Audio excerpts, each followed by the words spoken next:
Welcome to Mostly Speakers. Today I'm going to show you this old school Peavey monitor amplifier. This is, I believe, from the late 1980s, but this is still a usable old school power amplifier. And I'm just going to give you the tour of the front and the back, the inside and the outside. And I'm just going to get it ready to use because I use this amplifier for an event about once a year out on a farm inside a barn. And this is rugged enough to take the abuse of working in a barn. So we have on the front our level input control right on the far left. Two line inputs, these are in parallel. And we have our power on indicator LED. We have our low cut control, which does work. Actually, it's quite effective for cutting out the lows. Because this is designed to be used as a monitor amplifier and you don't want extra bass on the stage, you could also cut it off at all the way up to 200 hertz. And it actually is quite effective in that. Below that we have the line outputs. Again, these are supposed to be in parallel, line ins and lines out, according to the manual at least. Right in the center we have a 9-band graphic equalizer. The faders are a little bit stiff, but they still work. And then we have just the logo and branding over here. So it's a very basic amplifier on the front, no frills. I'm going to spin this around. It's a little on the heavy side, and we'll take a look at the back. So the heatsink for the amplifier actually doubles as the cord wrapper, which is kind of handy. Then we have on the left side again the power input.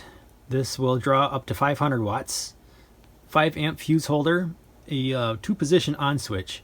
I don't understand why they made it this way, but you can turn it both directions and it will power the amplifier on. So on or on. I have found no indication in the manual of why that is. Next to that is our 2 speaker outputs. These are in parallel, so it's a single channel amplifier. And then here are the heat sinks for the output transistors. Okay, so I'm going to spin this around again.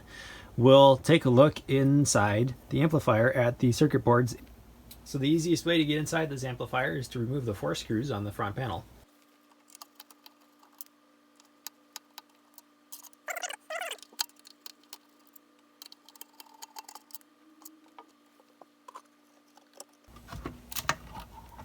Alright, so the front panel sits in the top, and in order to get it off, you have to lean it forward. You can't really pry on it too much. Alright, here's the back side of the front panel. That's really all there is to it. So we have a cable connector, and this comes off like so, and then a ground pin connector. And our front panel comes completely off. So this is the amplification board. There's not a whole lot to it, and I don't have a whole lot to say about it other than here it is. There are maybe a total of 9 capacitors on it, plus these 2 large ones. And it's very simple. It's something that I could even possibly repair or replace capacitors on, or components myself.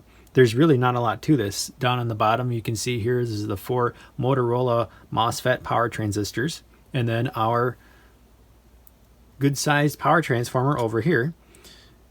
So with power filtering and then the rectification and filtering on the power supply section of the board here. Well, I can't get in close enough with the camera. However, it appears that these capacitors are rated at 5,000 microfarads each, so a total of 10,000 microfarads of reserve power. Not too shabby. One more thing I'm going to show you. I'm going to go get the owner's manual, and I believe it has a schematic in that. So let me go get that and we'll take a look real quick. Here's the manual for this amplifier. Peavey. It's in a plastic protector. So we have the descriptions on this page of what does what. Now, so it shows the line inputs are the 2 parallel quarter input jacks that allow access to the level control and route signals directly to the 9-band equalizer. Line outputs. The 2 parallel quarter-inch jacks Allow line level or 600 ohm signal to be taken after the 9-band equalizer. Line level output signal may be patched to other power amplifiers or audio accessory devices designed for line levels. Oh, this is in multiple languages. That's interesting. Operation note: the equalizer is designed to provide room equalization, feedback control, and system tone control. No amount of equalization will correct an acoustically bad room or mic or speaker arrangement or completely correct the response curve of a poor loudspeaker. Always begin with the sliders in the 0 position and avoid excessively cutting large segments of the audio passband, which would limit the system's dynamic range. Now that is brilliant. You don't find that in owner's manuals today. I'm looking for one other piece of information in here. I know it talks about it somewhere, about the line inputs. Let me see if I can find it.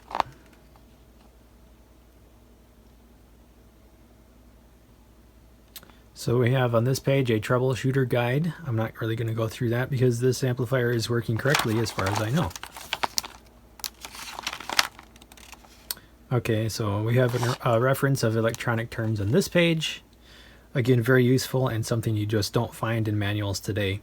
And then the descriptions of the back panel.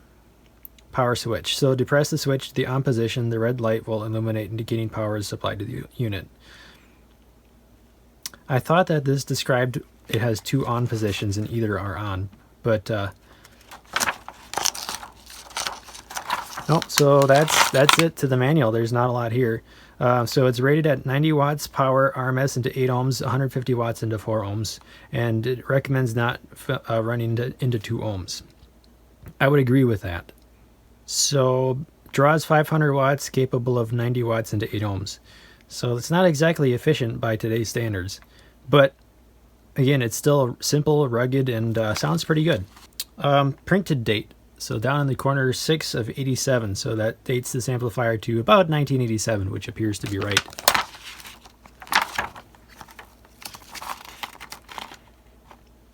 Okay, so here we go. Level control controls the overall gain at the input. This control provides extremely wide dynamic range, accepting signals from 1/2 volt up to speaker levels, about 20 to 30 volts. Now, I've tried feeding speaker levels into this, and it doesn't seem to really take that.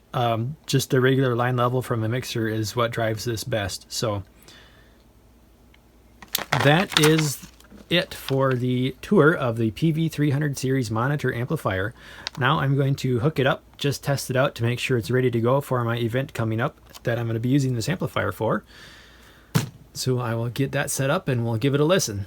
So for this audio demo, I'm just using my Shure PG58 running through my Mackie 1202 VLZ Pro mixer, and then the line out into the line inputs on the amplifier.